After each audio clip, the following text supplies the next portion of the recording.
Right now, Election Day 2024, the moment we've all been waiting for. This will be the golden age of America. America votes. Turnout could be the biggest in 100 years. Ours has not been a fight against something.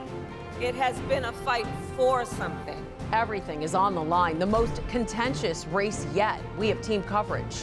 It's the final day to cast your vote in key races. I'm Katie Vasquez, and I'll have a pulse on the polls coming up. And Proposition 1, New York's bishops have called it a wolf in sheep's clothing. Why they're urging you to vote no. To be able to change hearts and minds, something that's enshrined in the state constitution, is nearly impossible to turn around. It could all come down to the Catholic vote. The religious population in small swing state counties could decide the election of the century. Who will win? The showdown starts now.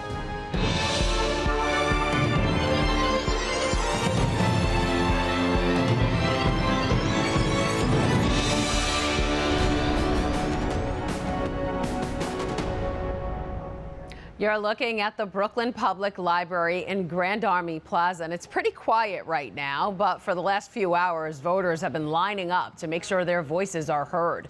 In just a couple hours, the polls will close, and New Yorkers, like the rest of the country, will have to wait to see who comes out victorious. Good evening. I'm Christine Persichetti. One of the most divisive election seasons in the nation's history is coming to a close. Voter turnout and voter outrage have been off the charts, with many expecting the aftermath to be just as contentious. We have team coverage, starting with Currents News' Katie Vasquez, who's in Grand Army Plaza, where people have been voting all day. Hi, Katie. Hi, Christine. Voters here at the Brooklyn Public Library didn't have to wait long to make their voices heard, and that's because many already cast their ballots. New York City broke a record with more than 1 million people voting early. Here's what they had to say. Election Day promised voters blue skies. It was great, and I'm happy it's nice outside, and I'm happy it wasn't no line. And smooth sailing at the ballot box, as New Yorkers express their civic duty at the Brooklyn Public Library. It's our decisions. That's where we make our decisions. It's the fuel of democracy. A possible reason for the quick ballot castings: a large amount of New Yorkers voted early. The city's Board of Elections reported more than 1 million came out to the polls ahead of Election Day. Like Brooklynite Isaac White. Very, very easy. I voted early. The polls had at least 3-to-1 ratio of people to help versus people who were voting. Even though Isaac already voted, he brought his daughter to the polling site. To show her democracy in action. It's important for her to see how we participate in democracy. But the polls promise not only a lesson in democracy, but a chance to fight for life. New Yorkers have to decide on Proposition 1, a measure that would cement abortion on demand in New York's Constitution. Catholic bishops urged voters to say no to the proposal because it goes against the pro-life stance of the church. St. Augustine parishioner Palma D'Orazio said she was torn. It's contradictory to what they believe about abortion, stuff like that. I'm anti-abortion, I really am, but I also believe that it's up to the person. No matter who wins or loses, these Brooklynites are just happy to exercise their constitutional right. People who are not necessarily politically, political candidates are in office, but still excited about it and feel that representing their own voice matters. So we could pick the right person. Who knows who's the right person, but I guess we'll see at the end of the night. Along with abortion, voters who I spoke with were also concerned with the war in Gaza, the economy, and immigration. In Prospect Heights, Katie Vasquez, Currents News. Katie, it sounds like everything went pretty smoothly for voters where you are in Prospect Heights, but have you heard of any other issues? Yes, the Board of Elections actually put out a statement that they were notified of some scanners not working in Queens, and they sent out some techs to work on those machines and also inspected all of the 290 sites just to be sure that everything was in working order for all the voters that are going to be coming. That's good. And as you said, a record number of New Yorkers voted early this election. But for people that waited until Tuesday, when is the latest that they can vote? Well, if you weren't one of the people that came out to vote early on Election Day, you can still come out. The polls close at 9 p.m. Christine? All right, Katie, thank you so much. As Katie mentioned, New Yorkers are also voting on Proposition 1. Let's take a closer look at the ballot measure. If passed, Proposition 1 would enshrine abortion on demand with no restrictions at any point during pregnancy into the state's constitution. It would also threaten to strip away the authority of parents when it comes to their minor-aged children, allowing the courts to make decisions on things like gender-affirming treatments and surgeries. It's a measure Bishop Robert Brennan warned the faithful about right here on Currents News. It's dangerous on many levels. So you started off by speaking about cementing abortion on demand into the state constitution. That cuts off any kind of dialogue. That cuts off any kind of possibility of us coming to agreement with one another. You know, abortion is a very divisive issue. And of course, one of our highlights as Catholics, a very big priority for us, is to transform the world around us, to change hearts and minds, to see the value of human life at every stage and at every moment. If we were to be able to change hearts and minds, something that's enshrined in the state constitution is nearly impossible to turn around. Bishop Brennan went on to say Proposition 1 impacts all of us, both individually and as a church community. If you still haven't voted and want to read more information on Proposition 1, the Diocese of Brooklyn has broken down everything you need to know on the proposal and why Catholics should care about the measure. You can find that and more of Bishop Brennan's thoughts on the measure at thetablet.org. As millions of New Yorkers cast their ballots, security has been stepped up across the city. Mayor Eric Adams says 2 police officers are present at each polling site. The FBI in New York also has a command post assessing any threats, including election workers being targeted, voter fraud, and civil rights violations. Preparing for any potential post-election fallout, business owners across the U.S. have been boarding up their windows leading up to Election Day. Shops near the White House have taken precautions, though D.C. officials say there are no specific credible threats at this time. The nation's capital will have Metropolitan Police working 12-hour shifts, while some states have the National Guard on standby. The White House also taking security measures. Heavy metal anti-scale fencing around 10 feet high was erected on the eve of the election.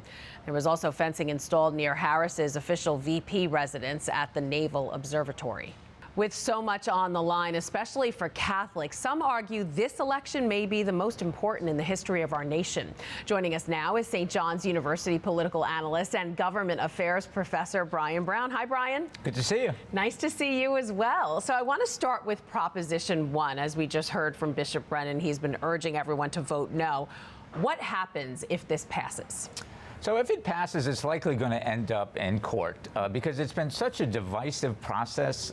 You know, it went through an arduous process to get to the ballot, passed the state legislature twice, and now it goes before the voters, every voter in New York State.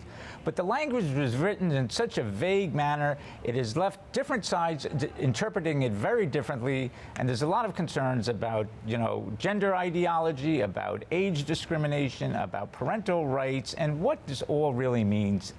And what the ironic thing is, it started out as an effort to codify abortion, and abortion is not even mentioned in the proposition language. So a lot more to come, but it's a divisive issue that voters need to be aware of. And speaking of divisive, this whole campaign has been pretty divisive, and the candidates have been really down to the wire trying to get their messages across and get some votes hours ahead of the polls. Donald Trump was in Grand Rapids, where he closed out his 2016 win. Kamala Harris in Pennsylvania, another key state. Do you think all these last-minute stops will make any difference? Well, I think it makes a difference because it probably indicates what their inside polls are telling them. If they're campaigning in these swing states, particularly Pennsylvania, which we know is the big prize with 19 electoral college votes, but the numbers must be tight in North Carolina and Michigan if that's where they're spending all their time. So we know it's going to be a tight race, at least that's what the polls are telling us. We know it's been a chaotic experience. I mean, just think how he started. A sitting incumbent president ousted by his party, a condensed campaign, an assassination attempt, and all that just in the last 3 months. Yeah, pretty crazy. And we saw record numbers of early voters. People got out there. In New York City, more than 1 million cast their ballots before Election Day. How unprecedented is that, the sheer volume of voters hitting the polls, and how do you think it'll affect the outcome, if at all? Well, early voting is now becoming the new normal, and what we've seen is just these record-breaking turnouts. Anything that makes voting more accessible to the people is a good thing. It's interesting that 4 years ago, Donald Trump was kind of against early voting and urging people to come out on Election Day. He has since changed that strategy, and we've seen some uptick in those numbers. But early voting it's the new normal. It's a way for people to get out there and vote. And I do think that as people have more time to process the information, they're going to take advantage of it. And it's a good thing. At St. John's, we happen to be an early voting site for New York City. We saw a lot of turnout there on campus. And also for students who happen to be registered in their dormitories, they had that opportunity. So anything that makes voting easier and more accessible is a good thing. Absolutely. And really quickly, do you think we'll know a winner by the end of Election Day? God, I hope so. You know, Pennsylvania and Wisconsin have said they've gotten better at counting the votes than they did 4 years ago. They've actually started the paper ballots this morning. So hopefully we'll have a winner on election night. Not certain, but the sooner the better for everybody involved. Absolutely. Fingers crossed. Brian Brown, political analyst from St. John's University. Thanks for being here. Always good to see you. Happy Election Day. Throughout their campaigns, both presidential candidates have been courting the Catholic vote. Catholics have always been considered a key voting bloc, but surveys suggest the faithful are on track to be divided at the polls. Issues ranging from abortion to immigration are on their minds. In recent presidential elections, Catholic voters as a whole have varied on which party they support, and this year, it seems once again it's a toss-up. According to Pew Research Center, in 2016, most Catholic voters supported former President Donald Trump. But in 2020, the majority backed President Joe Biden. This year, a Pew survey showed Trump leading Vice President Kamala Harris 52 to 47% among Catholic voters. While Americans are now making their choices at the ballot box between Harris and Trump, customers at a Bushwick bakery got to choose a little early with some presidential candidate cookies. Hi, can I help? Who's next? Churco's Pastry Shop giving you the choice this election year between two identical sugar cookies showcasing the faces of Harris and Trump. The shop's co-owner only made a few dozen initially, but the sweet treat has taken off, now selling close to 500. The Catholic baker hopes the cookies encourage people not only to head to the polls, but to vote their conscience. Let's not forget about our God and our laws that we live by. Whoever wins or loses, it's definitely in God's hands. The Bushwick Bakery has been accepting orders across the country. If you'd like to buy your own cookies, you can visit the shop at 312 Knickerbocker Avenue in Bushwick. You can also order online at churcospastryshop.com.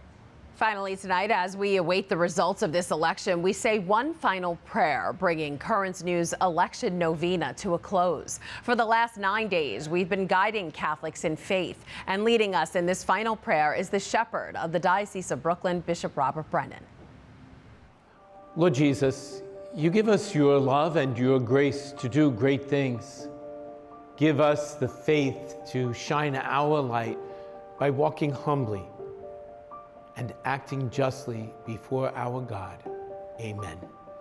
Thank you, Bishop Brennan. That is this Currents News Update. I'm Christine Persichetti. Thank you for joining us because we are putting your faith in the news. Before we go, some final reflections as the last ballots are cast on Election Day. Hope to see you again next time.